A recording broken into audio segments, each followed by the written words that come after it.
नमस्कार दोस्तों, स्वागत है आपका अपना ही YouTube चैनल टुडे एग्जाम पर। दोस्तों, जैसा कि आने वाले समय में एसएससी की कई सारे एग्जाम्स हैं, इनको ध्यान में रखते हुए सीजीएल मेंस की जो 36 सीरीज चल रही है उनके इतर एक और सीरीज चल रहा है जिसका नाम है सफलता सीरीज। इसमें पर डे आपको एक वीडियो प्रोवाइड कराई जाती है। आज हम क्लास नंबर 6 को देखेंगे और इसमें टोटल वीडियो आने वाली है 30। ठीक है भैया, आज ही हमारा पैरासीटामोल 2.0 भी रिलीज हो गया है। जो पैरासीटामोल जो मेन वाली है पैरासीटामोल 500, उनसे टोटली डिफरेंट कंटेंट होगा, तो आप लोग जो है बाय कर सकते हैं अपने एग्जाम को और भी ज़्यादा बेहतर बनाने के लिए। इसके ऊपर मैंने एक छोटा सा वीडियो सवेरे बना दिया था, आशा करते हैं कि आप लोग देख समझ लिए होंगे।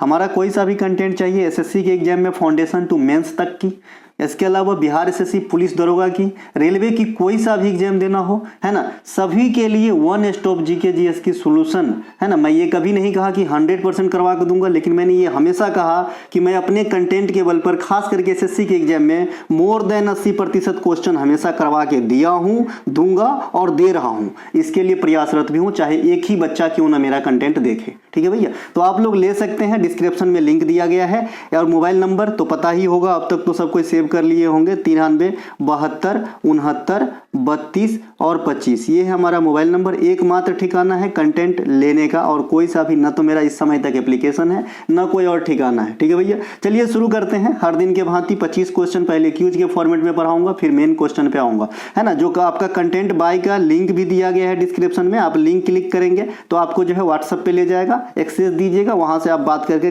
जो है कंटेंट बाय कर सकते हैं।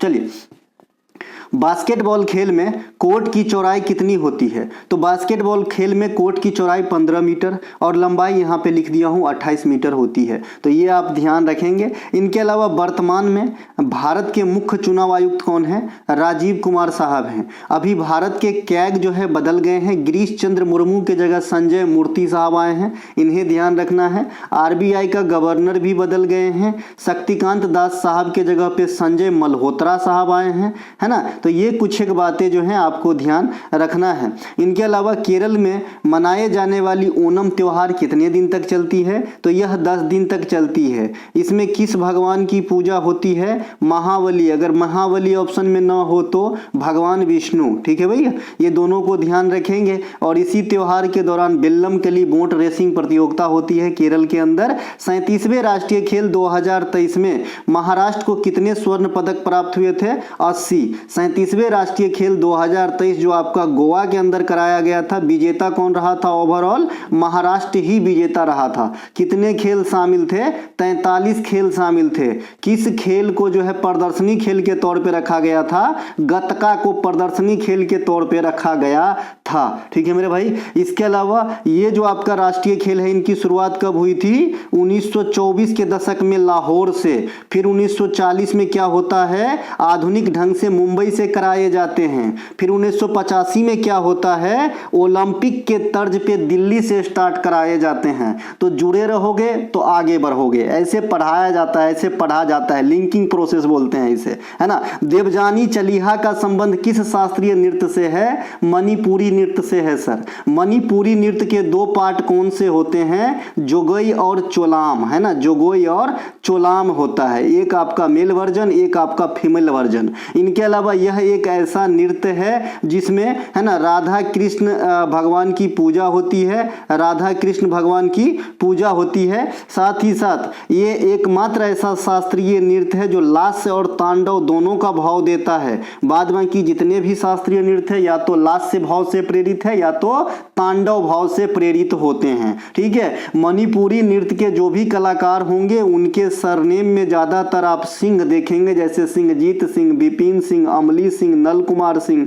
आतंब सिंह, गुरु बिपिन सिंह, है ना। ये सब जो है आपके मणिपुरी में आएंगे। देवी भी बहुत है, बिंबावती देवी, कलावती देवी, चारू माथुर, ये सब जो आपको है मणिपुरी से है। फिस्कल डिफिसिट की स्थिति कब उत्पन्न होती है? आमदनी अठन्नी खर्चा रुपया, तब क्या होता है? फिस्कल डिफिसिट होता है, यानी आया कम खर्च कर दिए ज्यादा, है ना। तो इसमें जो घाटा उत्पन्न होती है उसे अपन फिस्कल डिफिसिट कहते हैं, राजकोषीय घाटा कहते हैं। सल्तनत कालीन शासक में किसका लोकप्रिय नाम निजाम खान था? तो निजाम खान सिकंदर लोदी को कहते हैं। इन्होंने आगरा शहर का निर्माण करवाया, ऐसा माना जाता है। इनके अलावा जो आपका दिल्ली सल्तनत के ऊपर कुतुबुद्दीन ऐबक था, इसे लाख वक्स कहा जाता है कि लाखों का दान दे देते थे। ये घोड़ा से गिर के मरे थे चौगान खेलते समय, ये भी पूछा जाता है। ये दिल्ली सल्तनत या गुलाम वंश के फाउंडर है 1206 में। गुलाम वंश को इलवाड़ी वंश या ममलूक वंश भी कहा जाता है। इनके अलावा जहांगीर ने अपनी आत्मकथा किस भाषा में लिखी थी? फारसी में लिखी थी।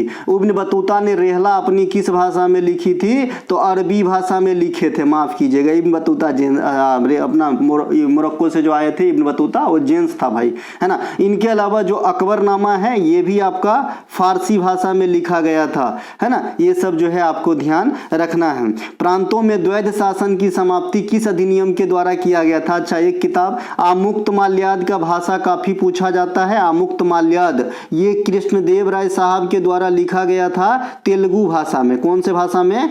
तेलुगु भाषा में। और कृष्णदेव राय साहब का ही एक और पुस्तक है जामवती कल्याणम, है ना, जामवती कल्याणम। अब नाम से स्पष्ट है कि भाई ये संस्कृत का जो है आपका दे रहा है साउंड, तो ये संस्कृत भाषा में था जामवती कल्याणम, ठीक है। प्रांतों में द्वैध शासन की समाप्ति भारत सरकार अधिनियम 1935 में तो किया गया, और वहीं पर, है ना, प्रांतों में द्वैध शासन की समाप्ति किया गया और केंद्र में द्वैध शासन लगाए गए। मतलब जो है प्रांत के स्तर पे समाप्त करके केंद्र में द्वैध शासन जो है ना, ये आपका लगाए गए किसी में? भारत सरकार अधिनियम 1935 में।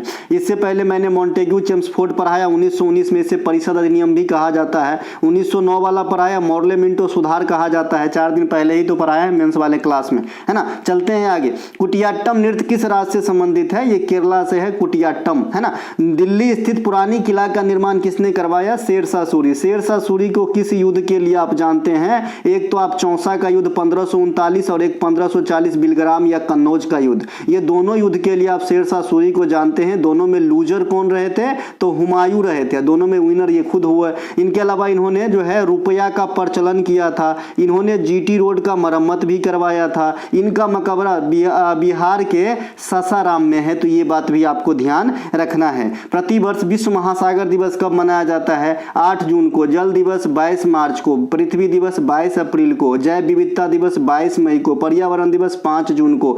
ओजोन संरक्षण दिवस 16 सितंबर को। तो ये कुछ पर्यावरणीय दिवस है। 2 फरवरी वेटलैंड दिवस मनाया जाता है, ठीक है, ये ध्यान रखेंगे। 21 मार्च को विश्व वन्यजीव दिवस मनाया जाता है ना। तो ये कुछ बातें ध्यान रखना है जो पर्यावरण से संबंधित है, ऐसा मैंने यहाँ पे आपको बताया है। राजा राम मोहन राय की मृत्यु कब होती है? 1833 में देश के बाहर मृत्यु होती है। इसे आधुनिक भारत का अग्रदूत, आधुनिक भारत का पिता या आधुनिक भारत का राष्ट्रपिता कहा जाता है, जिन्होंने सती प्रथा को अंत कराने में एक अहम रोल निभाए थे। और सती प्रथा का अंत जो है 1829 में विलियम बेंटिक के द्वारा करा गया था। रिविल्स अगेंस्ट राज के पुस्तक के लेखक जो है रामचंद्र गुहा जी हैं। अक्रिय गैस जेनॉन का रासायनिक सूत्र एक्सी होता है। इसे जो है स्ट्रेंजर गैस भी कहा जाता है सर, है ना, स्ट्रेंजर, अजीबोगरीब गैस कहा जाता है इसे, जेनॉन को। अक्रिय गैस या इनर्ट गैस या नोबेल गैस को आप जो है आधुनिक आवर्त सारणी के वर्ग 18 के यानी सबसे लास्ट वर्ग में देखते हैं। अक्रिय गैस के लास्ट में जो है इलेक्ट्रॉन की संख्या कितनी होती है? 8 गो होती है, लेकिन हीलियम अपवाद है जिसमें 2 होती है। महान्यवादी की नियुक्ति आर्टिकल 76 का प्रयोग करके कौन करते हैं? राष्ट्रपति साहब करते हैं। और महान्यवादी राष्ट्रपति के प्रसाद पर्यंत पद को धारण करते हैं। इसका मतलब क्या होता है भैया? प्रसाद पर्यंत, जब तक विश्वास प्राप्त है, जब तक चाहते हैं तब तक। एनसीईआरटी के वर्तमान अध्यक्ष कौन है? दिनेश सकलानी साहब हैं। यूजीसी के वर्तमान अध्यक्ष कौन है? आप लोग कमेंट यहां पे करेंगे। इनके अलावा भारत में प्लेट टेक्टोनिक से निर्मित ताजा पानी की सबसे बड़ी झील बुलर झील है। ये जम्मू कश्मीर के अंदर है और ये एशिया का सेकंड सबसे बड़ा ताजा पानी का झील भी है। कश्मीरी लोगों के द्वारा मनाए जाने वाली नववर्ष नवरेह में किसकी पूजा होती है? देवी सारिका की पूजा होती है। सीएससीपी के द्वारा वर्तमान में कितने फसलों के न्यूनतम समर्थन मूल्य जारी किए जाते हैं? तो 22+1। देखिए यहाँ पे एक नीला कलर का डॉट दिख रहा है, मतलब फुल्ली 23 नहीं है, ये 22+1 है। 22 को तो सीएससीपी के तहत न्यूनतम मूल्य के लिए सिफारिश करते हैं और 1 को जो है अच्छा मूल्य देने गन्ना का, ये जो लास्ट में दिख रहा है ये गन्ना है, यानी टोटल 23 हो जाएगा। लेकिन अगर सीएससीपी की ही खाली बात करेगा तो 22 गो होगा। तो ऑप्शन में 22, 24 भी रहेगा, 23 बिरले ही रहे, क्योंकि 23 भी माना जाता है, कहीं कहीं 22 भी लिखे रहते हैं। तो मेन रूप से सीएससीपी सिफारिश करते हैं 22 फसल के लिए, लेकिन गन्ना के लिए भी सिफारिश करते हैं, है ना। इनके अलावा नीति आयोग में प्रथम महिला सीईओ कौन थी? सिंधु श्री खिल्लर, और एकमात्र महिला सीईओ है, अभी तक जो है कोई और महिला नहीं बनी सीईओ। सीईओ की नियुक्ति पीएम करते हैं, बता चुके थे। नीति आयोग में 2 अंशकालिक सदस्य होते हैं। नीति आयोग में वैसे तो 5 होते हैं अगर उपाध्यक्ष को पकड़ लिया जाए तो, लेकिन अगर उपाध्यक्ष को छोड़ दिया जाए तो 5 पूर्णकालिक सदस्य होते हैं। एगो उपाध्यक्ष होते हैं, एगो सीईओ होते हैं, और पीएम जो है पदेन अध्यक्ष होते हैं। 2015 में स्थापना हुआ था योजना आयोग, जिसकी स्थापना 1950 में हुई थी। इसकी 31 हुई थी। इसका मुख्य उद्देश्य है राष्ट्र को संघवाद की तरफ ले जाना। ये गरीबी निर्धारण भी करते हैं अपने टास्क फोर्स के द्वारा, लेकिन इसमें अन्य संस्था का भी मदद लेते हैं डाटा कलेक्शन हेतु। ठीक है मेरे भाई, तो ये नीति आयोग थी। आम बजट को रेल बजट के साथ मर्ज करके कब पेश किया गया? 2017 में। 2017 में जो है आम बजट और रेल बजट एक हो गए थे। अलग कब हुए थे? 1924-25 में। अनाहत सिंह का संबंध किस खेल से है? स्क्वैश से है। यही वो स्क्वैश है जिसे खेलो इंडिया यूथ गेम जो 2024 के जनवरी फरवरी में तमिलनाडु के 4 शहरों में कराए गए, उसमें जो है इसको पहली बार जगह दिया गया था। The race of my life किसकी पुस्तक है? मिल्खा सिंह साहब का है। मिल्खा सिंह वो साहब हैं जो 1952 में सबसे पहले कार्डिफ में भारत के लिए राष्ट्रमंडल खेल में गोल्ड पदक प्राप्त किए थे जेंट्स में, और महिला में रूपा उन्नी कृष्णन मैडम। 1969 में कितने प्रमुख बैंकों का राष्ट्रीयकरण हुआ? 14। 1980 में फिर बैंकों का राष्ट्रीयकरण होता है 6। अभी देश में सार्वजनिक क्षेत्र के कितने बैंक बचे हैं? तो 12। इस प्रकार से बातों को ध्यान रखेंगे। इनके अलावा आ जाते हैं, अब स्टार्ट करते हैं। ये तो था भैया इंट्रो अब आते हैं। ठीक है भैया, तो पहला प्रश्न देखते हैं। जो बोर हो रहे हो वो निकल लो, हाथ जोड़ के निवेदन है ना। यहाँ पे हमें चैनल को नहीं चमकाना है, तुम्हें चमकाना है। ठीक है। कायाकल्प और शहरी परिवर्तन के लिए अटल मिशन अमृत के तहत कितने शहर शामिल किए गए हैं? तो ये जो अमृत है इसके तहत कितने शहर शामिल है सर? तो ये इसमें 500 शहर शामिल है। कल या परसों एक क्वेश्चन मैंने आपको बताया था जिसमें 550 जिला शामिल थे, याद कीजिए।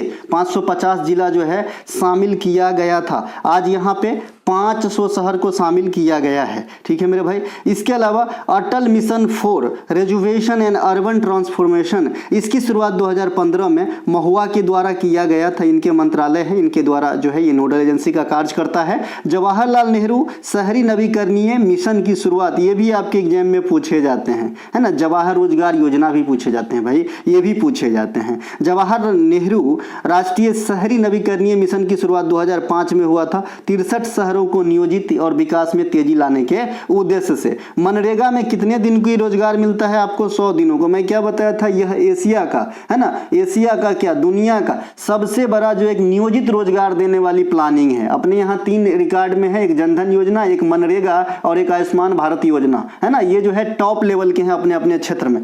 अमृत 2.0 योजना की शुरुआत 2021 में की गई थी। 5 वर्षों के लिए, वित्तीय वर्ष 2021-22 से वित्तीय वर्ष 2025-26 तक के लिए। ठीक है, 21। और यहाँ पे जो कोई बच्चा 22 देख रहा है ना, तो ये इसलिए इस फॉर्म में लिखा जाता है क्योंकि आपको पता है कि अपना वित्तीय वर्ष जो है 1 अप्रैल से स्टार्ट हो गया, अगले साल के 31 मार्च तक चलता है ना। तो इसीलिए इस फॉर्म में आप देखते हैं कई चीज लिखा हुआ। इनके अलावा प्रधानमंत्री स्मार्ट सिटी मिशन की शुरुआत 2015 में हुआ था। इस योजना का जो मंत्रालय है ये शहरी आवास मंत्रालय है। इनका उद्देश्य था कि 100 शहर का चयनित करके उसका कायाकल्प करना। 100वां शहर कौन बना था? शिलांग बना था, मेघालय का। VVI कर लेंगे, ये भी पूछा जाता है। जैसे जैविक राज्य इंडिया का पहला कौन है, कई बार क्वेश्चन आके गए, सिक्किम था। वैसे ही जल जीवन मिशन के तहत हर घर जल वाला पहला राज्य था गोवा। उस दिन केंद्र शासित प्रदेश बताए थे कौन है, याद कीजिएगा। उद्देश्य 2024 तक ग्रामीण भारत के सभी घरों में पर्याप्त जल की उपलब्धता। इस योजना के लिए जल मंत्रालय, शक्ति मंत्रालय जिम्मेवार है।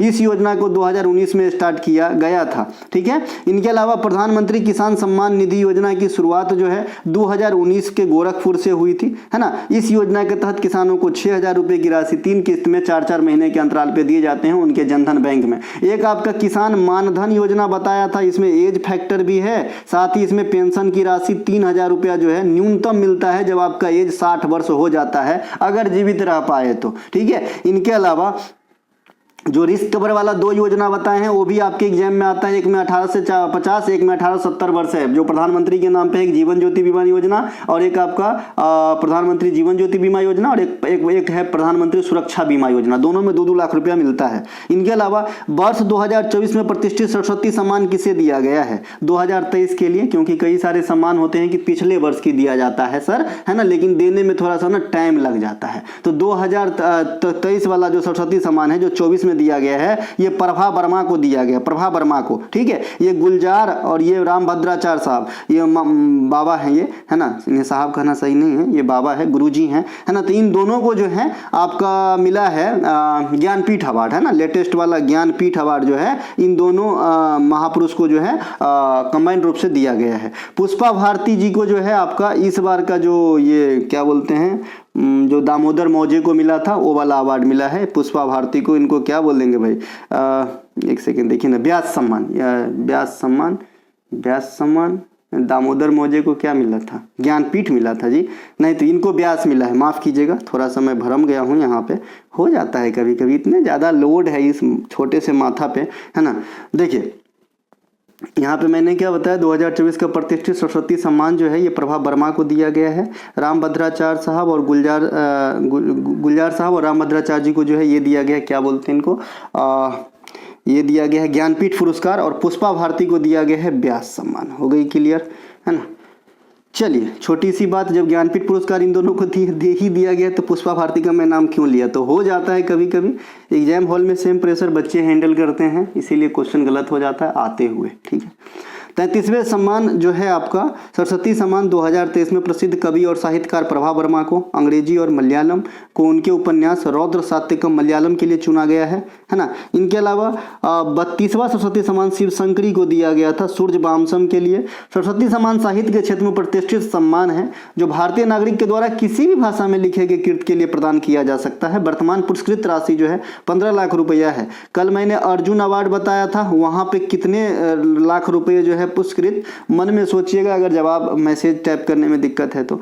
सरस्वती सम्मान में बिरला फाउंडेशन के द्वारा दिया जाता है ना।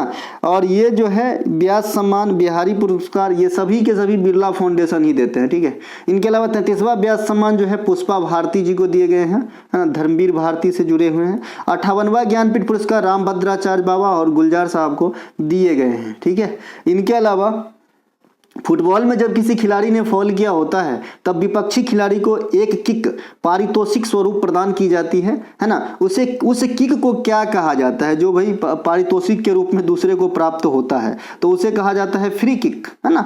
जैसे फ्री हिट होता है अपने किसमें भैया क्रिकेट में, जब नो बॉल हो जाते हैं तो उसमें कैच आउट नहीं होते हैं, तो यहाँ पे फ्री किक होता है। Option number B right answer है। फुटबॉल खेल की अवधि कितनी होती है, 90 मिनट की होती है, जिसमें कितने हाफ में खेले जाते हैं, तो 2 हाफ में खेले जाते हैं, और दोनों हाफ के बीच कितने मिनट की गैप दिया जाता है, तो 15 मिनट का रेस्ट दिया जाता है। फुटबॉल खेल में गोल पोस्ट की ऊंचाई 2.44 मीटर या 8 फुट होता है तथा गोल पोस्ट की बीच की दूरी, इसको 3 से गुना करेंगे 8×24 और 2.44 को 3 से गुना करेंगे 7.32 मीटर, है ना। तो पोस्ट की जो ऊंचाई या गहराई है, इससे 2 गोल पोस्ट की बीच की जो दूरी है इसके तिगुना, अगर ये 1 है तो ये 3 है, इस अनुपात में होते हैं फुटबॉल खेल में जो मैदान का डाया होता है। फुटबॉल खेल के लिए शासी निकाय क्या है, फीफा है। 1904 में मतलब स्थापना हुआ था और इसकी मुख्यालय ज्यूरिख में है। पहला पुरुष फुटबॉल जो आपका फीफा का ऑर्गेनाइज करवाया गया था उरुग्वे में कराया गया था, और ये उरुग्वे ही विजेता रहे थे उस साल के, ठीक है, इसे ध्यान रखेंगे।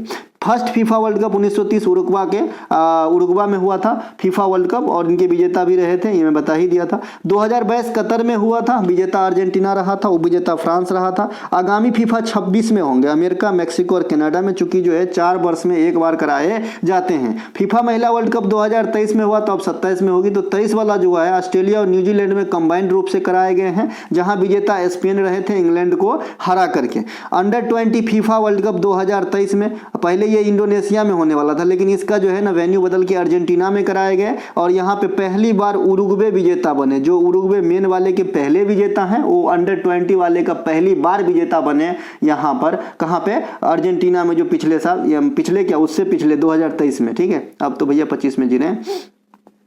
फुटबॉल में 11 गो खिलाड़ी होते हैं, जबकि रग्बी में 15 गो होते हैं। हॉकी में 6 गो खिलाड़ी होते हैं, जबकि फील्ड हॉकी में 11 गो खिलाड़ी होते हैं, ये आइस हॉकी है। इनके अलावा पोलो में 4 खिलाड़ी होते हैं, वाटर पोलो में 7 गो खिलाड़ी होते हैं, बास्केटबॉल में 5 गो खिलाड़ी होते हैं, वॉलीबॉल में 6 गो, बेसबॉल में 9 गो, कबड्डी में वैसे खिलाड़ी होते हैं 12, लेकिन एक्टिव खिलाड़ी होते हैं 7, ठीक है। तो 7 और 12 दोनों में से कोई एक ही ऑप्शन हो सकता है जब भी आपको पूछेगा, या फिर आपसे अगर 7-12 दोनों ऑप्शन दे रहा है तो आपसे पूछे पूछेगा कि कबड्डी में मैदान पे कितने खिलाड़ी होते हैं, तो इसका मतलब है कि एक्टिव खिलाड़ी की बात कर रहा है, तो आपको 7 आंसर देना है, बातों को समझना है। हाल में ही चर्चा का विषय रहे आशा किरण योजना किस राज्य से संबंधित है, तो ये कर्नाटक राज्य से संबंधित है आशा किरण योजना। कर्नाटक राज्य में वर्तमान मुख्यमंत्री सिद्धारमैया है, जिन्होंने हाल में आशा किरण योजना चलाया है, जो नेत्र चिकित्सीय है ना। आशा किरण मतलब आपका जो है पुंज है ना, तो ये नेत्र चिकित्सीय व्यवस्था से संबंधित है। कर्नाटक क्या योजना में आएंगे, तो गृह लक्ष्मी योजना, जन सेवक योजना कर्नाटक सरकार चलाते हैं। यहाँ पे जो है शक्ति योजना भी कर्नाटक से होंगे, सही बात है जी, शक्ति योजना भी महिला से ही संबंधित है, कर्नाटक में ही चलते हैं, तो ये कर्नाटक की योजना हो जाएगा। अभी एक योजना आशीर्वाद योजना भी जो है आपके ना, आशीर्वाद योजना भी प्रचलित में है, तो ये आपका पंजाब का है आशीर्वाद योजना, इन्हें भी ध्यान रखेंगे है ना। कहने का मतलब है जहां जहां बीजेपी शासित प्रदेश है उसके इतर अगर कहीं पे सरकार है तो इन बातों को जरूर ध्यान रखिए कि कहां कहां कौन कौन सी योजना उनके द्वारा चलाया गया, आपके एग्जाम में आ जाएंगे, ठीक है। इनके अलावा उत्तर प्रदेश के प्रमुख योजनाओं में मुख्यमंत्री कन्या सुमंगला योजना, पंचामृत योजना, नंद बाबा दुग्ध मिशन योजना, ये सब कहाँ पे, उत्तर प्रदेश के योजना में, इन्हें ध्यान रखेंगे। उड़ीसा के प्रमुख योजना में मोघर योजना, स्वयं योजना उड़ीसा सरकार के द्वारा चलाया जाता है। पहल कार्यक्रम भी चलाया जाता है, लेकिन अब वो नहीं पूछेगा क्योंकि उनको 3 साल हो गए, मतलब जब फेमस था तो पूछा जा रहा था। इनके अलावा आबुआ आवास योजना झारखंड सरकार की प्रमुख योजना है, ये आज भी पूछे जाएंगे है ना। इसके अलावा गीतांजलि श्री, शिक्षा श्री, विद्याश्री, इस प्रकार का श्री लगा वाला योजना आएगा ना, तो ज़्यादातर वहाँ रहता है पश्चिम बंगाल में। एक छोटा सा क्लू बताया हूँ पकड़ने के लिए एग्जाम में। इनके अलावा पूर्वी घाटी से लेकर दक्षिण के नीलगिरी तक फैला हुआ भाग को क्या कहा जाता है, पूर्वी घाटी से नीलगिरी तक फैला हुआ भाग को क्या कहा जाएगा, ये पोर्शन का, अगर ये इंडिया है तो, है ना। तो भैया ये कहा जाता है आपका महानदी घाटी। क्या कहा जाता है, महानदी घाटी। इन ऑप्शन को देखते हुए, क्योंकि गोदावरी घाटी नहीं, गंगा घाटी नहीं, दामोदर घाटी नहीं, महानदी घाटी। महानदी का उद्गम छत्तीसगढ़ राज्य से होती है। प्रायद्वीपीय भारत की तीसरी सबसे लंबी नदी है। इस नदी को उड़ीसा राज्य का शोक भी कहा जाता है। महानदी पर भारत की सबसे लंबी बांध परियोजना हीराकुंड बांध परियोजना है, जो उड़ीसा में स्थित है। इनके अलावा महानदी की प्रमुख सहायक नदियों में आएंगे तो आपका मिलेगा भैया तेल नदी, जोंक नदी, हंसदेव नदी, ये सब जो है महानदी की प्रमुख सहायक नदियों में से हो जाएगा, है ना। महानदी बंगाल की खाड़ी में गिरती है, ये ध्यान रखेंगे। बंगाल की खाड़ी और अरब सागर में गिरने वाली नदी भी आपके जीडी, एमटीएस, ये जो थोड़ा छोटे एग्जाम होते हैं वहां पे पूछे जाते हैं। भारत की प्रथम नदी घाटी परियोजना दामोदर नदी घाटी परियोजना, जो आपका टेंसी नदी घाटी परियोजना से जो है इन्फ्लुएंस था, यहाँ पे लिखा भी है ना। ये 1948 में चलाया गया था, जो आजाद भारत की प्रथम है। इसके तहत कई बांधों का निर्माण करवाया गया। वैसे मेन 8 बांध है, लेकिन 4 जो आपके एग्जाम में पूछे जाते हैं, तिलैया बांध, मैथान बांध, कोनार बांध, पंचेत बांध, है ना, ये आपको आते हैं। इनके अलावा ये वाली इमेज तो आप पहले ही देखे होंगे कि कौन से तट को कहाँ क्या क्या कहा जाता है, तो गुजरात के काठियावाड़ी और आपका कोकन, है ना, कोकन तट कहा जाता है। दमन से गोवा, गुजरात से दमन के बीच में कहते हैं अपन काठियावाड़ी, गोवा से कर्नाटक को केनरा कहते हैं, और कर्नाटक से केरला को मालाबार कहते हैं। ये आपका पूर्वी घाट है जिसे कोरोमंडल तट कहते हैं। ये डेल्टाई क्षेत्र है जो सुंदरबन डेल्टा के पास है, यानी बंगाल के समीप। ये आप देख रहे हैं, इधर बंगाल की खाड़ी है, इधर अरब सागर है। इधर जो बंदरगाह है वो पूर्वी घाटी का बंदरगाह कहलाता है, इधर जो बंदरगाह है ये पश्चिमी घाटी का बंदरगाह कहलाता है। ये बीच में नीलगिरी पर्वत है जो तमिलनाडु के अंतर्गत आता है, और ये जो है आपका पश्चिमी घाट और पूर्वी घाट का मिलन स्थल कहलाते हैं, ठीक है भैया। तो ये ध्यान रखेंगे। ये देखिए, ये पूर्वी घाट है और ये पश्चिमी घाट है। क्या है ये पूर्वी घाट पश्चिमी घाट, कोई बताएगा, है ना भैया, ये पहाड़ है। इनके अलावा पेनिनसुलर इंडिया की सबसे लंबी नदी गोदावरी, जिसकी उद्गम महाराष्ट्र के नासिक से होती है, ये बंगाल की खाड़ी में गिरती है। जयकेवाड़ी परियोजना इसी पर स्थित है। इसे वृद्ध गंगा भी कहते हैं, दक्षिणी गंगा भी कहते हैं, दक्षिणी गंगा भी कहते हैं, वृद्ध गंगा भी कहते हैं। पेनिनसुलर इंडिया की सबसे लंबी नदी भी कहते हैं, बंगाल की खाड़ी में गिरती है। इसके अलावा पेनिनसुलर इंडिया की सेकेंड सबसे लंबी नदी कृष्णा नदी है। ये महाराष्ट्र के महाबलेश्वर से निकलती है और यह भी बंगाल की खाड़ी में गिरती है। बंगाल की खाड़ी में गिरने वाली नदियों में कृष्णा, कावेरी, गंगा, स्वर्णरेखा, महानदी, ये सब जो है कहाँ पे गिरते हैं, बंगाल की खाड़ी में गिरती है। अरब सागर में गिरने वाली नदियां नर्मदा, ताप्ती, माही, सिंधु, सतलज, साबरमती, पूर्णा, मांडवी, शरावती, जुआरी, ये सब कहाँ पे गिरते हैं, अरब सागर में। ये जो जुआरी नदी है इसको अलग से भी पूछा जाता है कि ये कहाँ पे है, क्योंकि नाम ही ऐसा है जुआरी। ये कहाँ पे है, ये है आपका भैया गोवा के अंदर, जहाँ पे आपका मरमागुवा बंदरगाह है, इन्हीं के मुहाने के पास है। इनके अलावा ये जो आपका माही नदी देख रहे हैं, ये भारत में कर्क रेखा को 2 बार पार करती है, ध्यान रखेंगे। भारत में पश्चिमी घाट जो भारत का हॉट स्पॉट है, इंडिया में कितने हॉट स्पॉट है कल बताए थे 4 गो। कृषि जलवायु प्रदेश कितने हैं 15 गो, है ना। आपके कोर उद्योग में कितने उद्योग शामिल है 8 गो, है ना। इसके अलावा आपके कितने बायोस्फीयर रिजर्व है तो 18 गो। आपके यहाँ कितने आपका यूनेस्को साइट है तो 43 गो। आपके यहाँ कितने जो है रामसर साइट है तो 85 गो। ये सब कुछ हमारी गिनी चुनी है। हमारे पास कुल भूमि भूभाग का कितने प्रतिशत है, कोई भी बच्चा बता सकता है इस क्वेश्चन को, तो 2.4% है अपने पास, है ना। ये कुछ एक बात, इंडिया में अपनी पोजीशन एरिया मतलब विश्व में अपनी पोजीशन एरिया के हिसाब से 7वां है। इससे जो 6 गो बड़े बड़े देश हैं वो कौन से हैं तो रूस है, कनाडा है, अमेरिका है, चाइना है, ब्राजील है, ऑस्ट्रेलिया है। इसके बाद हम 7वें नंबर पे आते हैं और हमसे जस्ट 8वां है अर्जेंटीना। ठीक है भैया, तो ये ध्यान रख लेंगे। इनके अलावा जो है हॉट स्पॉट यहाँ पे जो नदी निकलती है ना पश्चिमी रीजन से, ये कृष्णा, कावेरी, तुंगभद्रा, भीमा, मालप्रभा, काबनी, हेमावती, गोदावरी, ये सब पश्चिमी घाटीय नदी है। प्रायद्वीपीय नदी और हिमालयन नदी में मैंने आपका अंतर कई बार बता चुका हूं। आधुनिक आवर्त सारणी में विद्यमान तत्व पोटेशियम का नाम लैटिन भाषा के किस शब्द से लिया गया है। पोटेशियम का जैसे के होता है तो आप पकड़ लेंगे, लैटिन भाषा के शब्द कैलियम से लिया गया है। ऑप्शन नंबर यहाँ पे है। नेट्रियम, नेट्रियम आपका जो है सोडियम का होता है तो सोडियम के लिए नेट्रियम है। वोल्फ्रम आपका टंगस्टन का होता है ना। स्टेनम आपका टीन का होता है। तो ये चारों के चारों याद रखिएगा, आपका काम आएगा एग्जाम में। यहाँ से क्वेश्चन उठाते हैं फट से। आधुनिक आवर्त सारणी में पोटेशियम जिसका परमाणु क्रमांक 19 होता है तथा परमाणु द्रव्यमान 39 होते हैं, इसे वर्ग 1 में रखा गया है। इसका अनुसूत्र के होता है। इसे हम पोटेशियम को के से कैलियम, है ना। इनके अलावा यहाँ पे आवर्त सारणी है ना। ये आपका सोडियम जिसका परमाणु क्रमांक 11 होता है, परमाणु द्रव्यमान 23 के होते हैं। मैंने आपको बताया थे कि जो ऑड नंबर है 0 से 20 तक, 1 से 20 तक के लिए काम करेगा ये वाला ट्रिक। जो इवेन नंबर है तो जो ऑड नंबर है ना, इसको 2 से गुना करके 1 जोड़ेंगे परमाणु क्रमांक से तो परमाणु द्रव्यमान निकलेगा। देखिए 11 गुना का 22 23। लेकिन जो इवेन नंबर है, मान लीजिए 10 वाला परमाणु क्रमांक का परमाणु भार या द्रव्यमान कितना होगा तो लगभग 20 के करीब होगा। ठीक है, तो सीधे सीधे 2 से गुना, और ऑड वाले में 2 से गुना +1, है ना।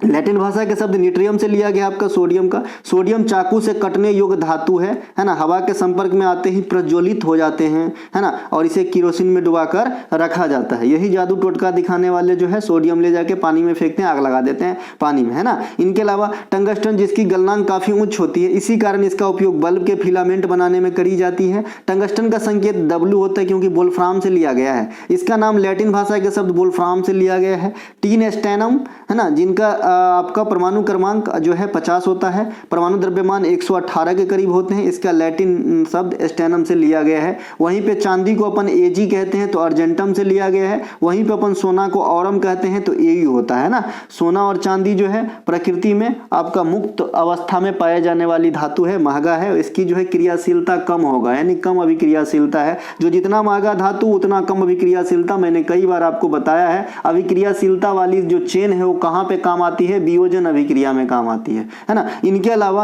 अंतर्राष्ट्रीय ओलंपिक समिति के प्रथम डिस्प्लेसमेंट रिएक्शन, माफ कीजिएगा, विस्थापन अभिक्रिया में काम आएगा। आपका जो है अंतर्राष्ट्रीय ओलंपिक समिति प्रथम अध्यक्ष किसे बनाया गया था, है ना। तो अंतर्राष्ट्रीय ओलंपिक समिति में प्रथम अध्यक्ष थे आपका डिमेट्रियोस बेकिलस। अभी कौन है, थॉमस बाक है। कौन है भैया, थॉमस बाक है। ये पीटी उषा अपना इंडियन ओलंपिक कमेटी के अध्यक्ष हैं वर्तमान में और प्रथम महिला भी है ना। अंतर्राष्ट्रीय ओलंपिक समिति की स्थापना पियर डी कुबर्टिन, जिन्होंने आधुनिक ओलंपिक की जो शुरुआत है इन्हीं को दिया जाता है करने का, उन्हीं 1894 में किए थे और 1896 में पहले आधुनिक ओलंपिक हुए थे। अंतर्राष्ट्रीय ओलंपिक समिति का मुख्यालय लुसाने में है।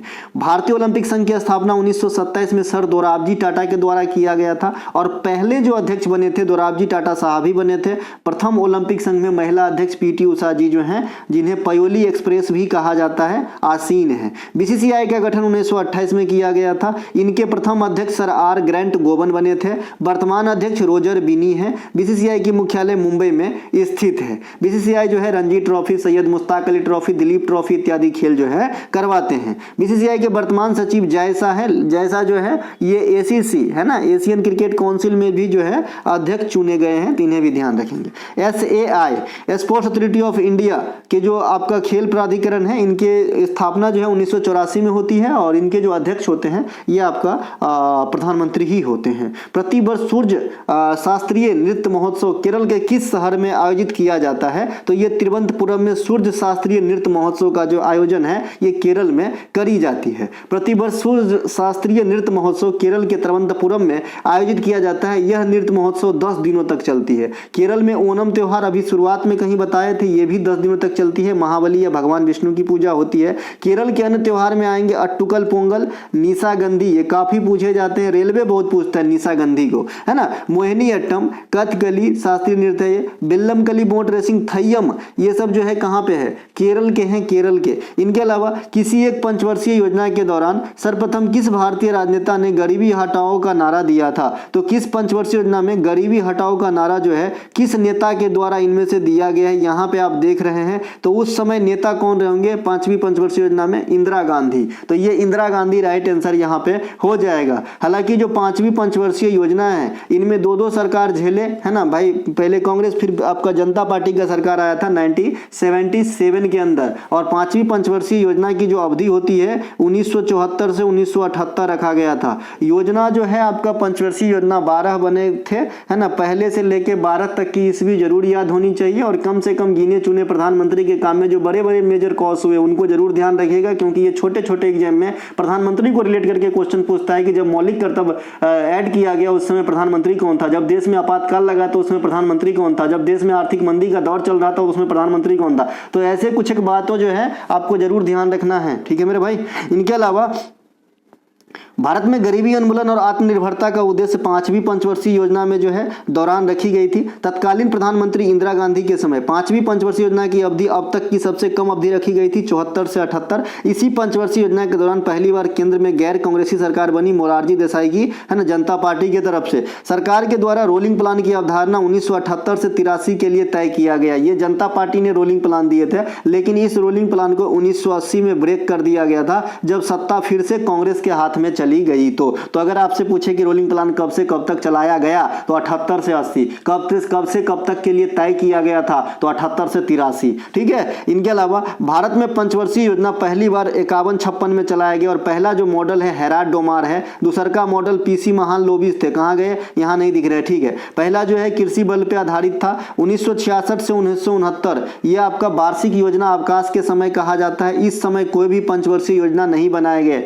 तब एक क्वेश्चन यहां से उठता है कि भारत में हरित क्रांति है वो कौन से पंचवर्षीय योजना में आया था? तो अगर सही मायने में देखा जाए तो हरित क्रांति जब आया इंडिया में उस समय कोई पंचवर्षीय योजना था ही नहीं, उस समय तो वार्षिक योजना चल रहे थे भाई, योजना अवकाश का समय चल रहा था, ठीक है मेरे भाई। क्योंकि जो हरित क्रांति है ये 1967 में पंजाब में आया था, और आप यहाँ पे देख रहे हैं कि 66 से 69 तक तो पंचवर्षीय योजना का पीरियड ही नहीं है। फिर भी हमें अगर पंचवर्षीय योजना रिलेट करना हो तो कौन सा मारना पड़ेगा? तो थर्ड वाला मारना पड़ेगा, ठीक है मेरे भाई, थर्ड वाला, क्योंकि चौथा का सृजन ही नहीं हुआ है, ठीक है। इसके अलावा मौलिक कर्तव्य जो 42वां संविधान संशोधन 1976 के द्वारा संविधान में ऐड किया गया, यह घटना 5वीं पंचवर्षीय योजना के दौरान ही घटी थी। इंदिरा गांधी के समय 1976 में स्वर्ण सिंह समिति की कमेटी की अनुशंसा पर 8 प्रकार के सुझाए थे, 10 प्रकार के ऐड किए गए थे। 11वां 2002 में आया था, तो अभी वर्तमान में 11 गो मौलिक कर्तव्य है। 5वीं पंचवर्षीय योजना के दौरान क्षेत्रीय ग्रामीण बैंक की स्थापना जो है नरसिम्हा समिति के द्वारा किया गया था। यह क्षेत्रीय ग्रामीण बैंक की स्थापना 1975 के दौरान हुए थे। कौन से वो 2 स्टेट है जहां पे क्षेत्रीय ग्रामीण बैंक कार्यरत नहीं है? कल ही मैंने बताया है, अगर आपको थोड़ा भी ध्यान रहता हो तो। पंचवर्षीय योजना की विस्तृत जानकारी के लिए टॉपिक बैच में जाके एक बार दर्शन कीजिए महाराज। इनके अलावा 1996 के प्रसिद्ध ग्रीष्मकालीन ओलंपिक खेल कहां करवाए गए थे? ये एटलांटा में करवाए गए थे। ये इसलिए पूछे जाते हैं, देखिए हमारे लिए हेलसिंकी भी जो है आपका इंपॉर्टेंट है, हमारे लिए एथेंस भी इंपॉर्टेंट है, एटलांटा भी इंपॉर्टेंट है, बीजिंग भी इंपॉर्टेंट है इंडिया के लिहाज से, इसीलिए यह 4 जगह ऑप्शन में मैं रखा हूं। देखिए एटलांटा में क्या होता है, 1996 में हमें टेनिस खेल में पहली बार ओलंपिक पदक हासिल हुआ था कि लिएंडर पेस के द्वारा, ठीक है मेरे भाई। इसके अलावा जो आपका एथेंस है ये 2004 में हमें जो है मेजर राजवर्धन सिंह राठौड़ के द्वारा पहली बार व्यक्तिगत रजत प्राप्त हुआ था। और ये जो बीजिंग है यहाँ पे 2008 में अभिनव बिंद्रा साहब के द्वारा पहली बार व्यक्तिगत गोल्ड मिल रहा था। तो ये सभी के सभी जगह जो है अपने आप में इम्पोर्टेंट है। बच गया हेलेंसिकी, तो वहाँ पे 1952 में केडी जादव के द्वारा पहली बार कुश्ती खेल में भारत जो है व्यक्तिगत पदक जीत रहे थे। तो ये चारों के चारों जो है आपका व्याख्या हो गया, इसीलिए ये चीज यहाँ पे सेम लिखा है। हेलेंसिकी का 1952 में केडी जादव के द्वारा व्यक्तिगत पदक कुश्ती में जीते, ब्रॉन्ज मेडल ये भी हो गया आपका। इनके अलावा एथेंस ओलंपिक 2004 में मेजर राजवर्धन सिंह राठौड़ के द्वारा पहली बार व्यक्तिगत रूप से जो है निशानेबाजी खेल के अंदर रजत पदक प्राप्त किए गए थे, सिल्वर। बीजिंग ओलंपिक 8 में अभिनव बिंद्रा साहब प्रथम व्यक्तिगत गोल्ड जीतने वाले खिलाड़ी बने। शूटिंग में 2024 में ग्रीष्मकालीन ओलंपिक पेरिस में आयोजित किए गए, जहां पे अब तक भारत को कितने पदक हुए, 6 पदक प्राप्त हुए थे। ओलंपिक में अब तक 7 भारतीय महिलाएं, अब 8 कर लीजिएगा, 8 कर लीजिएगा, भूल गए, 8 कर लीजिएगा। अब 8 भारतीय महिला हो गए हैं ओलंपिक के अंदर, मनु भाकर को पकड़ के, ठीक है। पहली महिला कौन थी जिन्होंने पदक जीती? कर्णो मल्लेश्वरी। मैं इसे 8 करके दूंगा आपको कंटेंट, कोई वो वाला बात नहीं है। इनके अलावा एक ही ओलंपिक में 2 पदक जीतने वाली प्रथम भारतीय महिला मनु भाकर 2024 में बनी है, जो एक ही ओलंपिक में 2 पदक जीती है, एक कंबाइंड रूप से और एक व्यक्तिगत रूप से। मेजर ध्यानचंद अवार्ड खेल रत्न वाली 4 आदमी को में एक आदमी मनु भाकर भी है। 4 आदमी कौन कौन है? प्रवीण कुमार हैं, डी गुकेश हैं, इनके अलावा जो है हरमनप्रीत सिंह है और आपका मनु भाकर है। वो 4 पर्सन हैं जिन्हें मेजर ध्यानचंद खेल रत्न दिए जाएंगे 24 के लिए। वडाली ब्रदर्स का संबंध किससे है? वडाली ब्रदर्स है ना, वडाला नहीं है, वडाली है। वडाली ब्रदर्स गायकी करते हैं, क्या करते हैं भैया? गायकी करते हैं। वडाली ब्रदर्स जो पंजाब से संबंधित है, इसका संबंध संगीत से है। झावेरी बहन ये भी पेयर में आते हैं, तो झावेरी बहन का संबंध हो जाएगा आपके मणिपुरी नृत्य से। रेड्डी फैमिली का संबंध कुचिपुड़ी शास्त्रीय नृत्य से। अस्थाना बहने की संबंध आपका कथक नृत्य से। भाटे परिवार का संबंध कथक नृत्य से है ना, भाटे परिवार का। इनके अलावा महराज सरनेम रहेंगे तो भी कथक, इनके अलावा महाराज सरनेम रहेंगे तो तबला और कथक दोनों कर लीजिएगा, है ना। सिंह सरनेम रहेंगे तो मणिपुरी में जाएंगे। इसके अलावा महापात्रा रहेंगे तो ओडिसी में जाएंगे, है ना। इसके अलावा बोरबयान सैकिया गोस्वामी रहेंगे तो सत्रिया में जाएंगे। तो ये कुछ एक चीज है जो आपको पकड़ के रखना है, ऑप्शन छांटने में मदद करती है। प्रसिद्ध लाल झील किस देश में स्थित है? तो लाल झील यहाँ पे 4 गो, जापान, अमेरिका, यूक्रेन, कनाडा में से जो है आपका कहाँ पे रहेगा? तो ये रहेगा आपका अमेरिका के अंदर लाल झील। एक बैकाल झील है जो आपके रूस में स्थित है ना। इसके अलावा नोट्रोन झील तंजानिया में स्थित है। कौन फोन कर रहा है? 1 सेकेंड है। चलिए कहाँ थे हम लोग? हाँ, बैकाल झील बता दिए थे, हाँ बैकाली झील बताए थे। वेम्बनाड झील जो है ना ये केरला में है। भारत में खारे पानी की सबसे बड़ी झील चिल्का झील है और भारत की सबसे बड़ी झील वेम्बनाड झील है जो केरला में है। झीलों के अध्ययन को अपन लिम्नोलॉजी कह लेते हैं। चोमालू झील जो है ये सिक्किम राज्य में स्थित है, अधिक ऊंचाई वाली झील है ये चोलामू झील। रेणुका झील ये इंडिया का सबसे छोटा वेटलैंड है और ये आपका कहाँ पे मिलेगा? हिमाचल प्रदेश के अंदर मिलेगा। ये 85 कर लीजिएगा सर, 85 रामसर स्थल है ना। ये 80 लिख गया है, 85 करना है। महाराष्ट्र के बुल्ढाना प्रांत में प्रसिद्ध लोनार झील जो है ना, बुल्ढाना प्रांत में लोनार झील है। ये खारे पानी की झील होगा। दुनिया की सबसे बड़ी झील कहेगा तो कस्पियन सागर होगा, ये भी खारे पानी की झील होगी, है ना। सिरपुर झील मध्य प्रदेश में स्थित है, ये ध्यान रखें। ये आपका जो है ये इमेज इसलिए दिखा रहा हूँ कि भाई जो महान झील वाला ग्रुप है, 5 झील है जिसमें जो अमेरिका और कनाडा के पास है, इसमें एकमात्र झील मिशिगन है जो सिर्फ अमेरिका में ही पड़ता है। ये कनाडा को सीमा को टच नहीं करता है। बाद बाकी ईरी, ओंटारियो, हारून, ये सुपीरियर, ये सब कनाडा और अमेरिका दोनों में है। निम्नलिखित में से किस शासक के द्वारा अपनी राजधानी गुलबर्गा से बीदर स्थानांतरित कर दिया गया था? तो अहमद शाह के द्वारा जो है गुलबर्गा से बीदर राजधानी को ट्रांसफर कर दिया गया था। बहमनी वंश की बात करते हैं 1347 ईस्वी, जब आपका सल्तनत पे मोहम्मद बिन तुगलक का शासन रहा होगा, है ना। तो उस समय जो है अलाउद्दीन बहमन शाह, जिसे हसन गंगू भी कहते हैं, इन्होंने जो है आपका स्थापना किया था बहमनी वंश का। इसकी राजधानी गुलबर्गा थी। मोहम्मद गवाह को बहमनी बहमनी सल्तनत में प्रधानमंत्री नियुक्त किया गया था, ये भी क्वेश्चन पूछा जाता है ना। जैसे पहले पेशवा कौन थे, है ना, आखिरी पेशवा कौन थे, वैसे ही यहाँ से ही क्वेश्चन भी पूछा जाता है और इनके फाउंडर भी पूछे जाते हैं। बहमनी साम्राज्य के विघटन के बाद गोलकुंडा, बीजापुर, बीदर, बिरार और अहमदनगर जैसे कई स्वतंत्र राज्यों का उदय हुआ। इस वंश की स्थापना के समय दिल्ली सल्तनत पे एमबीटी का शासन हुआ करता था। हर्षवर्धन ने अपनी राजधानी थानेश्वर से कन्नौज को ट्रांसफर किए थे। हर्षवर्धन 3-4 किताब लिखे हैं बहुत खतरनाक, जो आपके एग्जाम में आते हैं। कौन कौन से? नागानंद रत्नावली और प्रियदर्शिका, NRP, नागानंद रत्नावली, प्रियदर्शिका। और एक हर्ष चरित्र है जो बाण भट्ट लिखे हैं, जो हर्ष के दरबारी कवि हुआ करते थे। ठीक है भाई। दिल्ली सल्तनत के प्रमुख शासन एमबीटी राजधानी दिल्ली से दौलताबाद स्थानांतरित कर लिए थे। कहा जाता है कि उस समय जो इब्न बतूता आए थे इंडिया, उनको लोग जो है फनी लैंग्वेज में चिट्ठी लिखा करते थे। इन सब चीज़ों से परेशान होकर जो शासक है ये राजधानी ट्रांसफर करने की बात सोची, ऐसा कहा जाता है ना। इनके अलावा बंगाल के शासक मुर्शीद कुली खान ने राजधानी ढाका से मुर्शिदाबाद स्थानांतरित कर दिए थे। इनके अलावा भारत के प्रारंभिक राजधानी कोलकाता से दिल्ली जो ट्रांसफर हुई 1911 में आदेश दिया गया था। 1911 में ही दिल्ली दरबार का आयोजन किया गया था। जॉर्ज पंचम और क्वीन मेरी का जो आगमन हुआ था इंडिया में उस समय। इनके अलावा वर्तमान समय में भारत का भ्रष्टाचार अवधारणा सूचकांक में रैंक क्या है? तो 93 जो है अपना रैंक है भैया भ्रष्टाचार के अंदर। भ्रष्टाचार धारणा सूचकांक किसके द्वारा जारी किया जाता है ये भी आपसे पूछा जाता है, ट्रांसपेरेंसी इंटरनेशनल के द्वारा। एचडीआई इंडेक्स 23-24 के लिए भारत का रैंक मिला था 134वां। इसके एसडीजी स्कोर कितना था? 0.644। इनके अलावा ग्लोबल इनोवेशन इंडेक्स 2024 में भारत को रैंक मिला है 39वां। यही 23 में इनका रैंक था 40वां। ये क्वेश्चन आपसे पूछे जा सकते हैं, ये काफी पूछा जाता है। Global innovation index. जलवायु परिवर्तन सूचकांक 2024 में भारत का जो है 7वां रैंक है, ये भी आपको ध्यान रखना है। प्रसिद्ध संगीतकार तानसेन के गुरु कौन थे? तो जो तानसेन के गुरु थे स्वामी हरिदास। रामानंद कबीर साहब के गुरु थे, ये ध्यान रखेंगे, है ना। अलबरूनी एक महान राइटर हुए। अमीर खुसरो को भारत का तोतिए हिंद या फिर भारत का तोता कहा जाता है। ठीक है भाई, ये चारों के चारों का एक एक डिस्क्रिप्ट। इनके अलावा तानसेन अकबर के दरबारी में थे। तानसेन का अपना खुद ओरिजिनल नाम था रामतनु पांडे। ये हिंदुस्तानी शास्त्रीय संगीत में ध्रुपद शैली इत्यादि के लिए जो है प्रसिद्ध थे। तानसेन का जो दामाद है हाजी सुजात खान, इनके द्वारा भी घराना का जो है स्थापना किया गया था, जिनके बारे में पहले कई दफा मैं आपको सुजान खान नाम था, है ना, सुजान खान, सुजात नहीं। इनके अलावा प्रसिद्ध तानसेन सम्मान मध्य प्रदेश के सरकार के द्वारा दिया जाता है। तानसेन सम्मान 2023 पंडित गणपति भट्ट को दिया गया था, ये भी ध्यान रखेंगे, ये VVI करके रखेंगे, है ना।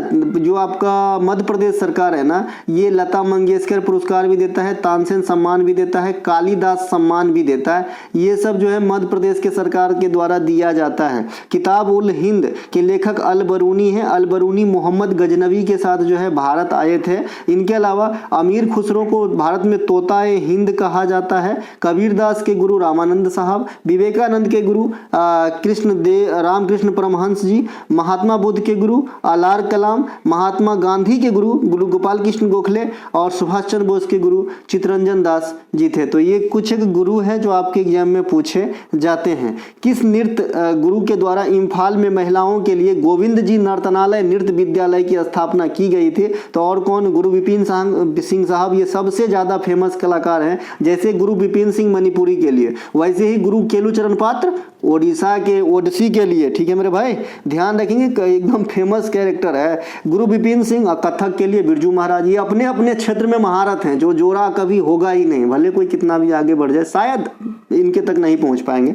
गुरु विपिन सिंह मणिपुरी नृत्य के प्रमुख गुरु हैं। मणिपुरी नृत्य मणिपुर का प्रमुख शास्त्रीय नृत्य है, जिनमें राधा कृष्ण प्रेम प्रसंग को दर्शाया जाता है। यह एकमात्र शास्त्रीय नृत्य है जिसमें लास तांडव दोनों का मिश्रण देखने को मिलता है। मैंने ऊपर में आपको समझाया था। इनके जो भी सरनेम होते हैं, इनमें ज्यादातर आप सरनेम सिंह देखेंगे, सिंह, है ना, सिंह देखेंगे आप। इनके अलावा कुछ महिलाएं हैं, चारू माथुर, कलावती देवी, दर्शना, नैना, सुवर्णा, झावेरी से पकड़ लेंगे, बिंबावती देवी, कलावती देवी, ये सब जो है आपके आ जाएंगे कहाँ पे?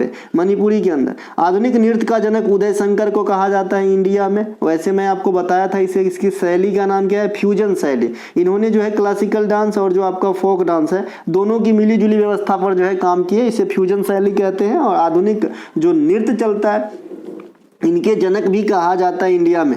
नालंदा नृत्य अनुसंधान के संस्थापक कनक रेले हैं, है ना। सृजन नामक संस्थान के संस्थापक केलुचरण महापात्रा है। जवाहरलाल नेहरू मणिपुर नृत्य अकादमी जो मणिपुर के इंफाल में स्थित है और ये संबद्ध संस्था है, सरकारी संस्था है, मणिपुर नृत्य सिखाती है। 1954 में स्थापना किया गया था। जैसे कथक नृत्य सेंटर दिल्ली में 1964 में किया गया था, वो भी संबद्ध संस्था है। इनके अलावा नाट्य तरंगिणी संस्थान, ये राधा रेड्डी और राजा रेड्डी के द्वारा स्थापना किए गए थे। रेड्डी सरनेम है तो कुचिपुड़ी के पास जाना है। यामिनी स्कूल ऑफ डांस नाम से स्पष्ट है, यामिनी कृष्णमूर्ति के द्वारा किया गया था, लेकिन ये दिल्ली में है। कथक नृत्य संस्थान 1964 में हुआ था, यह दिल्ली में स्थित है, कथक वाला भी। इनके अलावा ICC under 90 cricket world cup 2026 कहाँ पे होंगे, तो आईसीसी अंडर 90 फॉर्मेट वाला जो क्रिकेट वर्ल्ड कप 2026 में होंगे, ये आपका होगा sir D number, option number Zimbabwe और नामीबिया के अंदर कराए जाएंगे। आईसीसी अंडर 90 पुरुष क्रिकेट वर्ल्ड कप की शुरुआत 1988 में हुआ था। पहले इसे जो है यूथ क्रिकेट वर्ल्ड कप के नाम से जाना जाता था। अब तक भारत जो है आईसीसी अंडर 90 पुरुष क्रिकेट वर्ल्ड कप जो है 5 बार जीते हैं। 6 बार में इस बार जीत जाते, लेकिन इस बार फाइनल में हार गए, है ना। आईसीसी अंडर 90 पुरुष, है ना, वर्ल्ड कप 2 वर्षों के अंतराल पे कराए जाते हैं। ICC international ODI world cup 4 वर्षों के अंतराल पे कराए जाते हैं। इनके अलावा वर्ष 24 में आईसीसी अंडर 90 वर्ल्ड कप के विजेता ऑस्ट्रेलिया है, जिनका चौथा टाइटल है, और मेन वाला वर्ल्ड कप में ऑस्ट्रेलिया का छठा टाइटल है 50 ओवर वाला में, जो मेन फॉर्मेट के खेल होते हैं। इनके अलावा उप विजेता थे भारत, है ना, ये वाली अंडर 90 वाला में। इस प्रतियोगिता में भारतीय टीम के कप्तान उदय सहारन थे। आईसीसी वर्ल्ड कप 2023 के विजेता भी ऑस्ट्रेलिया थे, है ना, आपका छठा, जहाँ पे इंडिया उप विजेता रहा था, जो मेन फॉर्मेट वाला एक दिवसीय इंटरनेशनल वर्ल्ड कप थे। अब 23 के बाद 27 में होंगे, है ना। पुरुष वर्ल्ड कप की शुरुआत 1975 में हुई थी, मेन वाला, और महिला वर्ल्ड कप की शुरुआत 1973 में हुआ था। भारत 2 बार विजेता है, 83 और 2011 में। महिला वर्ल्ड कप की शुरुआत 1973 में हुआ था, भारत अभी विजेता नहीं बने हैं। T20 पुरुष वर्ल्ड कप 2024 अमेरिका और वेस्ट इंडीज में कराए गए, जहां पे विजेता भारत, उप विजेता साउथ अफ्रीका रहे थे। 2026 में यह वर्ल्ड कप श्रीलंका में होगी। T20 वाला जो वर्ल्ड कप है वो 2026 में श्रीलंका के अंदर होगा, पुरुष वाला। T20 महिला वर्ल्ड कप 2024 संयुक्त अरब अमीरात में हुए हैं, विजेता न्यूजीलैंड, उप विजेता साउथ अफ्रीका रहे हैं। आईसीसी वर्ल्ड कप 2027 जो मेन फॉर्मेट वाला होगा, ये आपका जिम्बाब्वे, नामीबिया और दक्षिण अफ्रीका में संयुक्त फॉर्म में कराए जाएंगे। आईसीसी महिला वर्ल्ड कप 2025 भारत में इस साल होने वाला है। आईसीसी अंडर 19 T20 महिला वर्ल्ड कप, देखिए अंडर जब भी लिखा हो ना तो समझिएगा एज फैक्टर है, जो है इतने वर्ष से कम उम्र के ही लोग पार्टिसिपेट करते होंगे। आईसीसी अंडर 90 T20 महिला वर्ल्ड कप 2025 ये मलेशिया में होगी, जो पहला, ये सेकेंड एडिशन होगा। पहला एडिशन हुआ था साउथ अफ्रीका में 23 के अंदर, वहां पे विजेता बने थे भारत, अफ्रीका को हराते हुए, और माफ कीजिएगा इंग्लैंड को हराते हुए पहली बार, है ना। या ये सेकेंड फॉर्मेट आपका मलेशिया में होगा 25 में। एसीसी अंडर, अब देखिए ये एसीसी है, ये था आईसीसी, ये इंटरनेशनल क्रिकेट काउंसिल वाला है, ये एशियन क्रिकेट काउंसिल वाला है, ध्यान रखना ये एशियन वाला है। तो जो एशियन अंडर 19 एशिया कप हुआ है ना 2024 में, उनके विजेता बांग्लादेश रहे हैं, उप विजेता रहे हैं भारत। टूर्नामेंट हुए थे संयुक्त अरब अमीरात में, है ना। 8 टीम ने भाग लिया था, जिसमें 3 नए टीम थे, जापान, नेपाल और संयुक्त अरब अमीरात। बाद बाकी अफगानिस्तान, पाकिस्तान, भारत, श्रीलंका, ये सब जो खेलते हैं ना, इंडिया, ये सब तो थे ही, है ना। इसके अलावा 3 गो नए टीम भी देखने को वहाँ पे मिले थे। इसके अलावा women's under 90 T20 Asia cup 2024, अब ये महिला वाला है, अंडर 90 वाला है, ये भी एसीसी लिख सकते हैं आप, क्योंकि यहाँ पे एशिया शब्द दिख रहा है। तो विजेता भारत, इसके विजेता रहे हैं भारत, उप विजेता रहे हैं बांग्लादेश। यह प्रतियोगिता मलेशिया में कराया गया और ये प्रथम टाइटल है महिलाओं का अंडर 90 एशिया कप में, एशिया वाला, है ना। तो ये थे भैया आज का आखिरी क्वेश्चन। अच्छा लगे तो लाइक कीजिए, चैनल पे पहली बार विजिट कर रहे हैं तो सब्सक्राइब कर सकते हैं तो कर सकते हैं। हम मिलेंगे अगले वीडियो में, तब तक के लिए जय हिंद। हमारा कोई सा भी कंटेंट चाहिए, डिस्क्रिप्शन में लिंक है, आप लोग कंटेंट को पढ़ के जहाँ जाना चाहते हैं, जहाँ तक पहुँचना चाहते हैं, जा सकते हैं। हम मिलेंगे अगले वीडियो में। जय हिंद दोस्तों।